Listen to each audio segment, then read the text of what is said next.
We're back for Tough Men of Faith. What's up, RT? Hey, Nick. We got Ross back with us again, dude. Yep. Yeah. It's been a while. Yeah. It has been. Still a long time listener. Just second time. Yeah, second time. Guess this time. Yeah, it's been a couple years, right? Yeah. Yeah. Yeah. That's been a while. Well, you told me you wanted to get on here with Daniel Earl, and we almost went and bought a fourth seat. Oh my camera gosh, and microphone. that would make my day. Maybe Yeah. third time's the charm. Yeah. We'll try for Yeah. next time. Maybe we can do a phone-in interview. That'd be great. You Yeah. can use that monitor. Yeah, use that monitor. Or come to the Farmstead Summit. That'll Daniel's there, and we can Yeah. get you guys mics there. Yeah. Oh my Yeah. gosh. Yeah. Perfect. We got to get that going again. I had a guy ask me today about it. I asked him, I heard about it yesterday. Yeah. Yeah, probably the same guy. Nope, it wouldn't be the same guy. Really? Yep. Okay. Yep. Don't think you'd know this guy. I don't know. You know about everyone, so Yeah, maybe. I know a lot of people. You probably did his drywall at some point. So, Oh, goodness, here we go. You want to introduce the guest? Yeah, it's Ross McKee. He's my friend. He just said He's my been on name. before. Yeah.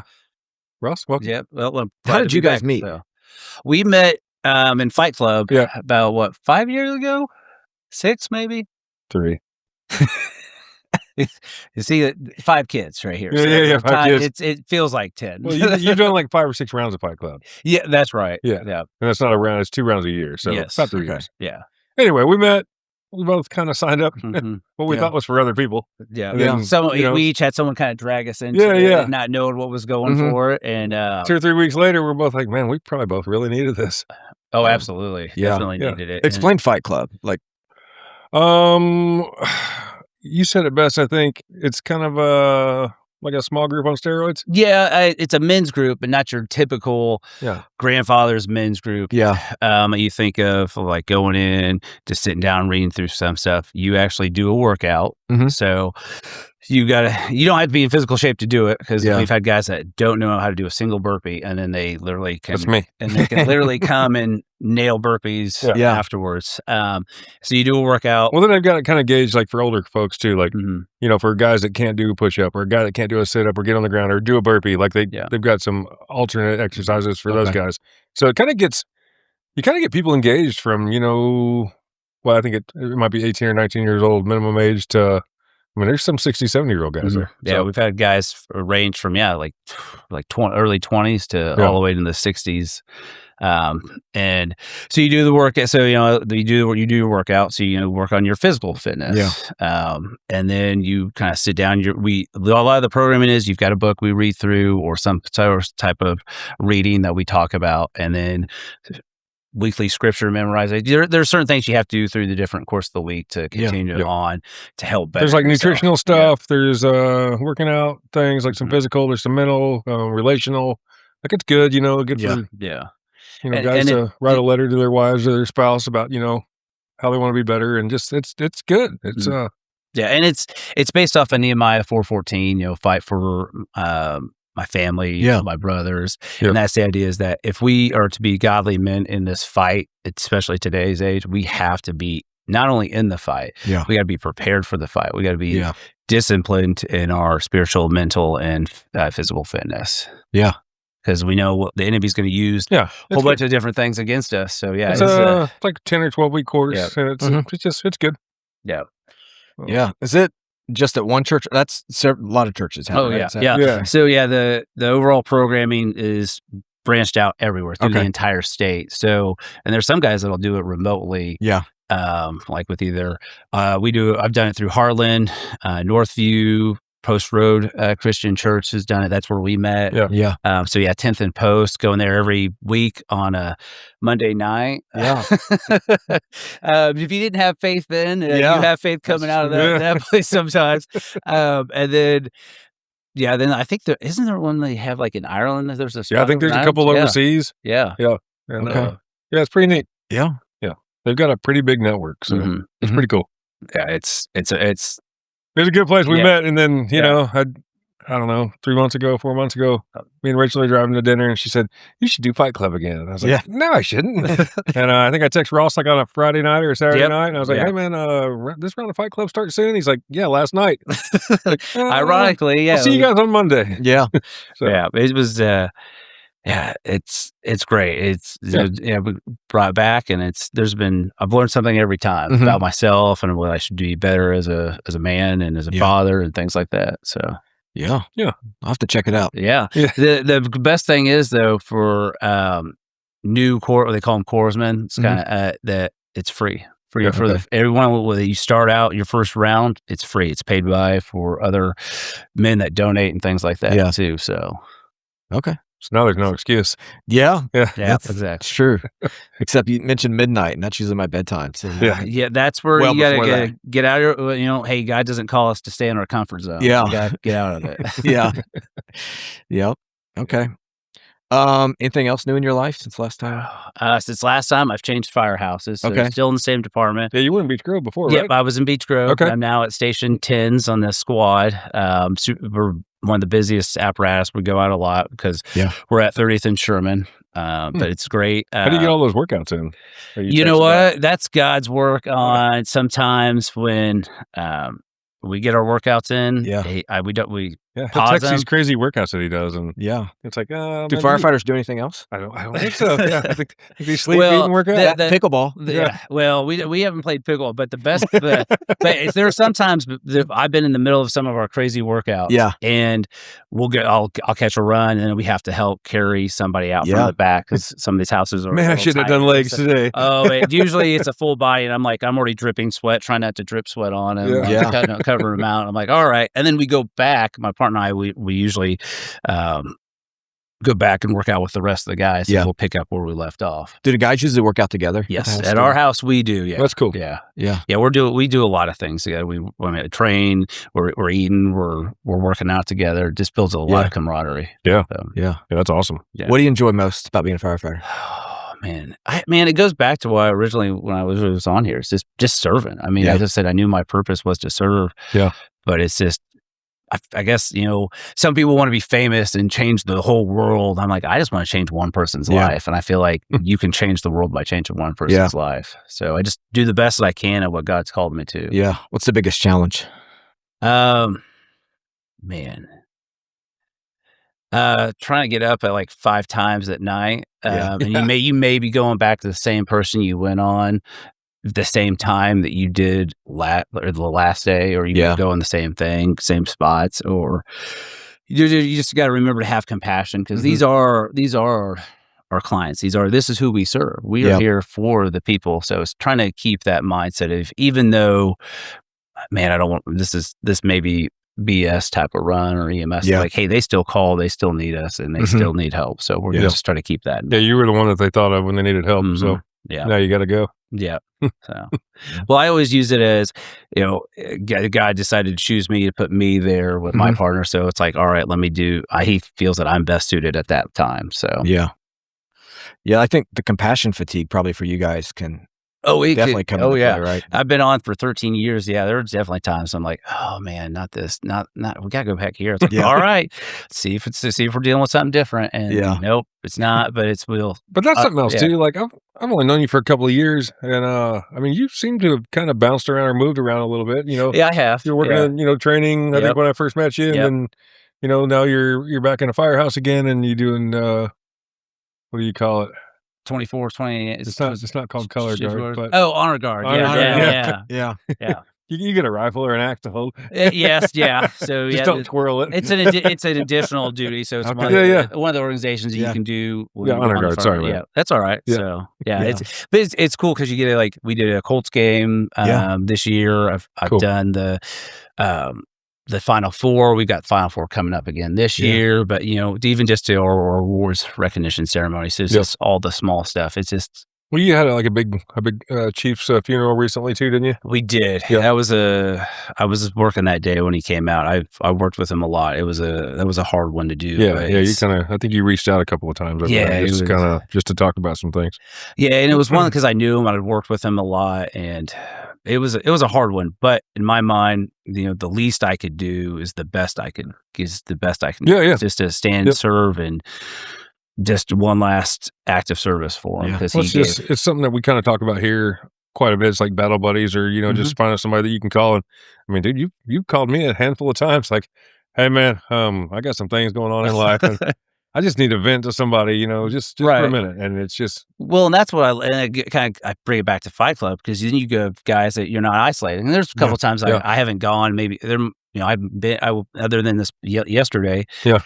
I hadn't been in maybe probably 3 or 4 weeks, and I definitely could tell I was getting isolated and things happening. And it's just like, that's what the enemy wants from me. He wants to isolate me, and then so then he can start to divide me and get me from the inside. And then it got me to get back to where I needed to. Yeah. So how do you handle, like, you see a lot of stuff, right? Like, and then you go home. You have 5 kids. Yes. Yeah. So you're on duty 24 hours. You see a lot of junk. And then you do that again and again and again. Like, how do you cope with all that? I don't do it like the typical old school fireman where it's heavy drinking. Yeah. I don't do that. Well, a lot of it's, I'll talk to guys. I'm big since starting really getting on with doing my organization of fire vets and what we talked about last time. I've been big on mental health and like talking with guys and things like that. There are a lot of things that I see a therapist at least every 2 weeks to talk about things like that, because, from our military service, from combat tours, things that I've seen there can have occupational, bring it back to my everyday job and could cause triggers. And so I may see something, but one of my biggest things that helps me cope is I have a strong wife. She's a huge supporter. I'm not saying that because she's probably going to listen to this one. But no, we have a great relationship. Well, Valentine's Day is coming up. Yeah, that's true. You might as well get your points in there. Absolutely. But no, she'll recognize if something's off and tell me, hey, you need to go talk to somebody, or we need to, hey, I'm going to take the kids, you go take a nap, just reset. Well, isn't that the good thing though about like having a good wife or having even close friends or good friends? It's like, like RT would come up to me occasionally and be like, yo man, something's off. What's up? And like, nothing. He's like, something's going on. Yeah. He's like, you want to talk about it? It's like, no. He's like, well, when you do, he's like, reach out because I can tell that something's off. Yeah. And I also God's blessed me with I would say maybe the short-term memory span on that. Like I don't think about it. I just go in and I do, and then I come back out and I dump it. I don't put emotional attachment. There have been a couple more emotional attachment ones that I've had. And I just work through it. Yeah. Yeah. I don't know. Well, I mean, I'm around several firefighters. I know that's something that a lot of them struggle with, and some of them aren't. Some of them aren't believers, right? So it's like, where do you turn to? Like, the world's falling apart. You see the worst of it, and and that's where if you get some that don't have a good support structure, they're going through a divorce or they're going through this, and a lot of them they're drinking or doing stuff, and then they're self-medicating, and but we're also stubborn too. I'm in my 40s. I'm in of certain ages where we grew up in a certain way that you sucked it up and you drived on and you stowed and go. And then you're like, well, at what point do I unpack this? I can go in and go in, but can I just stop and like unpack all this? And I've learned that's not allowed. But I've learned that because I've stowed so much, like I've stowed sometimes even my emotions, even trying to stow my negative emotions. I've stowed my positives. So trying to backstep and regenerate some things and trying to deal with all that, I've realized that I have the emotional maturity of a 14-year-old. Ironically, I live with a 14-year-old boy who's still trying to figure it out. So I'm like, well, if we're going to figure out this together. But I have the mentality to say, and maturity say, okay, hey, that was wrong. That's why you and I get along so well. Yeah. Well, there's that too. So I just always thought it was the dad jokes. Yeah, it could be that. But. Nick has a junior high mentality. So we're right about there. But that's usually firemen have that too. Yeah. Well, it's probably something like with the type of personality that wants to run into a building that's burning. Yeah.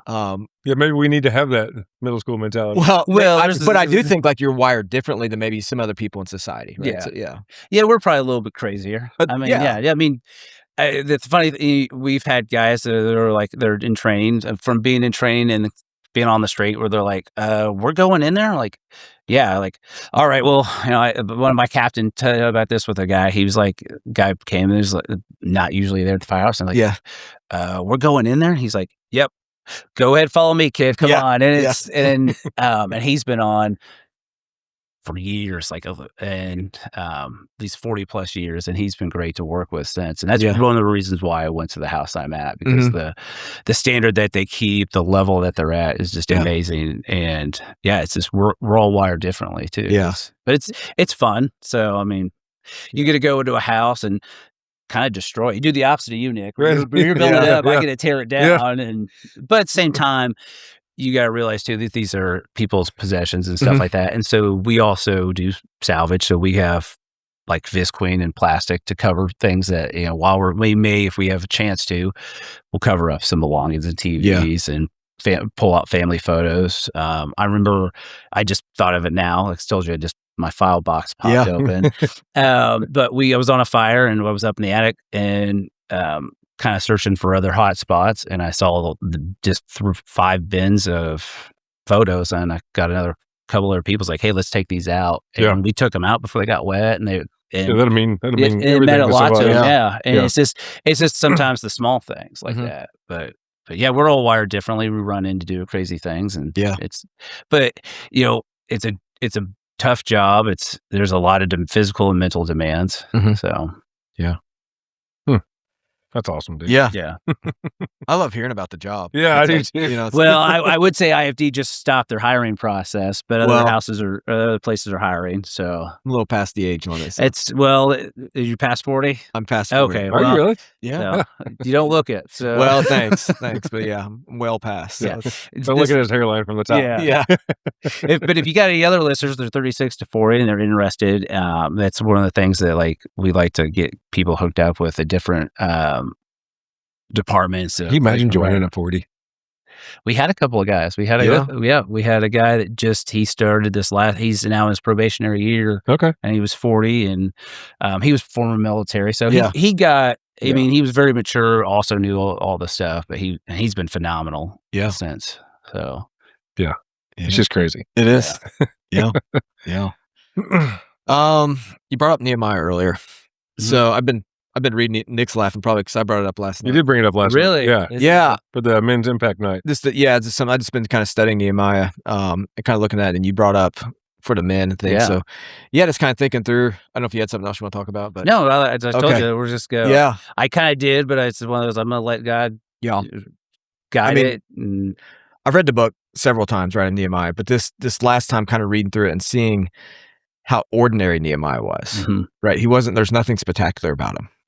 But he felt a real burden for this wall that was down. Isn't that how awesome God works, though? He works through ordinary people who people have casted out and God's not you to use you for anything. And hold my wine. All 900 gallons. So, but it's crazy how God just works with ordinary people. It is. It's just he saw a need. He's like, all right, let's looked over all these things. 414 looked over all these things. And he stood up to the people and nobles and the officials and said, hey, this is your city. You need to fight, and that's how God works. That goes back to kind of like having the discipline of listening to God and letting him talk the way you need to hear him and just letting him speak to you. He'll tell you what you need to do and what you need to hear and who you need to, and you'll just reach who you ever need to reach. So. And Nehemiah, he prayed several times. We see it right through the book, but he took action as well. That's what I appreciate about his story. It's like just a great leader. Like, I'm going to do something about this. I'm going to pray about it. Burdened by it. Words and deeds. And enlisted the help of others, right? Got other men involved. Well, he probably didn't know how to do a couple of things too. So we have masonry. to. Well, but so we have to surround ourselves with the people that we need in order to be successful. So, and God will bring those people in. He was a cupbearer, right? A cupbearer. So he would drink the wine, or whatever. Make sure taste it to make sure that it wouldn't poison the king. Yeah, exactly. It's my sole job is to die. So you don't. But could you imagine following that guy when he comes to you like, hey, we're going to go build this wall? Like, dude, you don't have any skills, right? Like you can drink the wine and make sure it doesn't kill you. That's your job, right? Yeah. It'd be crazy. Just like someone coming up like, hey, we're going to go do this. We're going to do what now? Yeah. Are you sure? Yeah. And I bet that's he probably had his doubts. I mean, Yeah. we all have our doubts. Like, really, God, you really want me to go here? Yeah. Are you serious? And it's Don't we do that about every day? well, yeah. Or at least I do. Yeah. Well, then other people will criticize. You saw that Nehemiah, like right towards the end, they're criticizing, like, hey, if a fox comes up and walks on your wall, the wall's going to fall down. Yeah. Right? They're making fun of him. Right. It's He had the perfect time to say, well, you could put up and shut up and just help us out. Yeah. Right. Instead of criticizing and complaining, why don't you lay some hands in here? Yeah. I just love that scripture kind of talks about there that he doesn't even come off the wall to mess with them. He prays about it and it's like, I don't have time to come down and even answer to critics. Right? It's like, let's keep on. It's one of those, just keeping in mind, hey, I've got bigger things to worry about. I know the end state, how much, even just with us, is how much less would we worry about if we just focus on the end game? Yeah. And we talked about this in Ephesians chapter 2, what we worked with last night on Fight Club. It's like, if we just kept in mind that mindset of like God has us as his bride or in Christ, that he does the end game of what we're going to just be brought into, we'd be like, all these little things, I don't need it. Yeah, none of it matters. Yeah, none of it matters. So like, but we do, because we don't have that understanding. Yeah. That's thanks, buddy. Step on some toes today. Well, but that's kind of what I just prayed before coming in, was just like, hey, God, let's let this be this is for you. Yeah. And let's reach out, and whoever we speak to today. And I think that's what we originally said, just like, if we just reach one person. Yeah. And then it's like last week I had a guy reach out to me. He's like, hey man, look what I bought. And he like sent me a picture of a Bible. I was like, okay. And he's like, yeah, that's exactly what my family said too. Like, dude, that's awesome. Yeah. Like, he said, well, I listened to a couple of podcast episodes, and he's like, a couple of things just kind of stuck with me. And it's like, maybe I need to get this book and open it up. And it's like, man, that's just awesome. That's awesome. And that's kind of what we said from day one. It's like, if we just reach one person, I mean, that's all I care to do.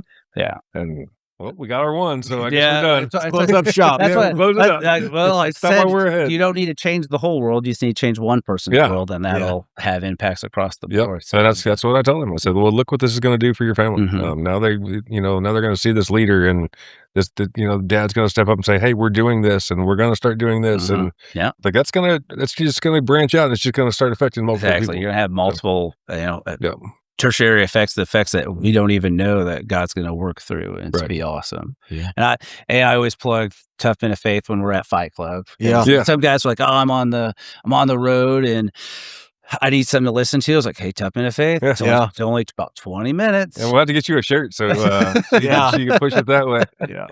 But I always say, go what you told me. Start season 3. We get up. We finally Start season 3 and work your way on. 1 and 2 were a little tough. Oh, well, but there's some great episodes from those past ones. No, we've had some good stuff to talk about. Yeah, it's crazy to think that there's 150 episodes or something. Wow. Yeah, it's definitely praise to God on that one. Yeah.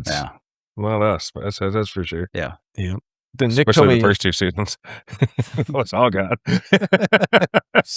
You've been reading Disciplines of a Godly Man? Yes. Is that by Kent Hughes? Yes. Okay. Yeah. It's fantastic. Even on the get-go, it sets the tone of like just having some discipline and like kind of like getting into like, you guys will be like, oh, I need to read the Bible more. Well, he talks about like all these celebrities or athletes. Yeah, that's what I was listening to something about it today, and it's like Michael Phelps, he didn't win all the medals by just swimming that amount of times. It's the thousands and thousands of miles he talked put in the pool. Hey, one of my favorite ones, he talks about Winston Churchill. Like, he was a great public speaker, and that's what we remember him for. Yeah. But you don't see all the stuff that he did in the back scenes, because he had a terrible stutter, and he even rehearsed all of his speeches so many times. He even rehearsed impromptu speeches. I mean, you think, well, is it really impromptu if you've got it in your back pocket?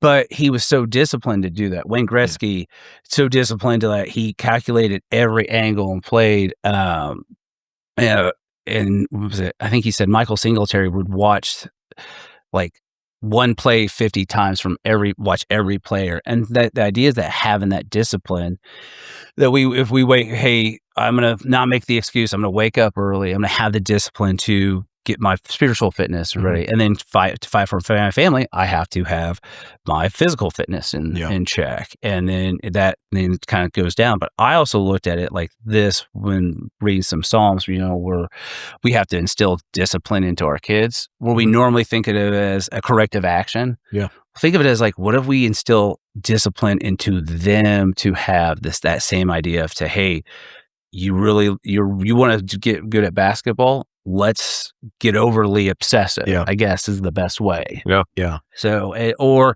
hey, let's instill that godly discipline in them of, hey, why don't you listen to this podcast with me? Yeah. Why don't you get up at 5:30 and I'm going to read, you're going to read, or hey, 7:00, we're shutting the TV off. There's no streaming. There's nothing. We're going off the grid, or as in like, no streaming, no devices, and we're going to just sit and you're going to read, or having a mini family Bible study. Yeah. I mean, it sounds crazy, but think of all the stuff that these other athletes and huge figures did. It was probably considered crazy in them. So they were talking about being wired differently. Yeah. So they're probably wired differently too. Yeah.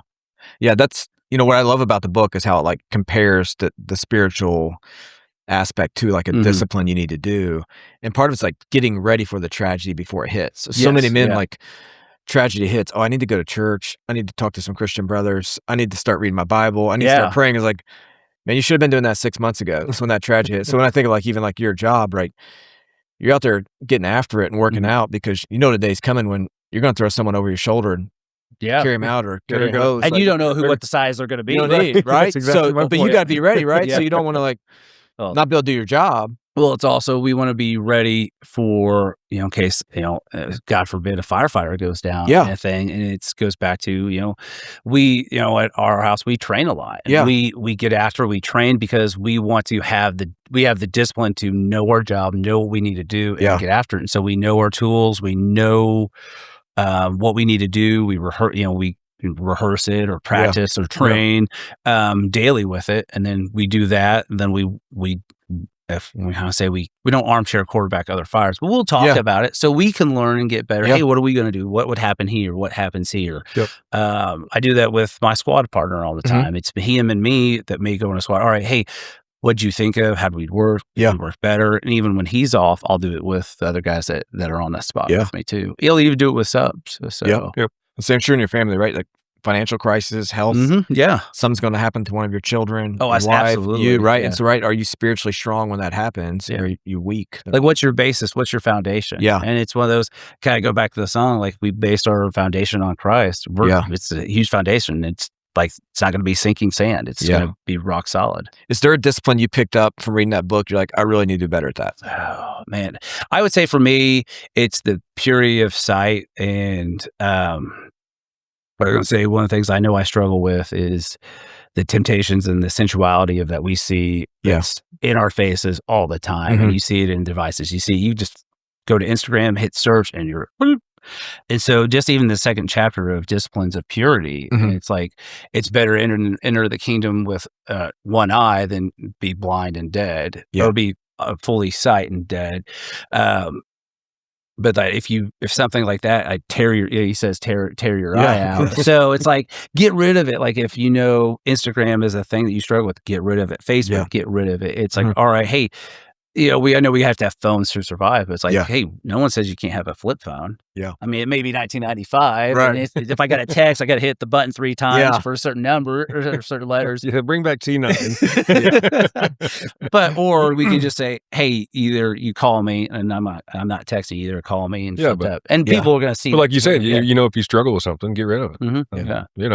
That's the easiest way to go about it. Yeah. And that's been something I've struggled with since probably college and things that I didn't have a good foundation basis of I say I was saved in my teenage years, and I was raised in the church, and I had a good basis there, but I went wild in college. I just kind of put my debacle years, and someone was on here and they said it was their not like it's like a sabbatical, but it was like their sabbatical or something that.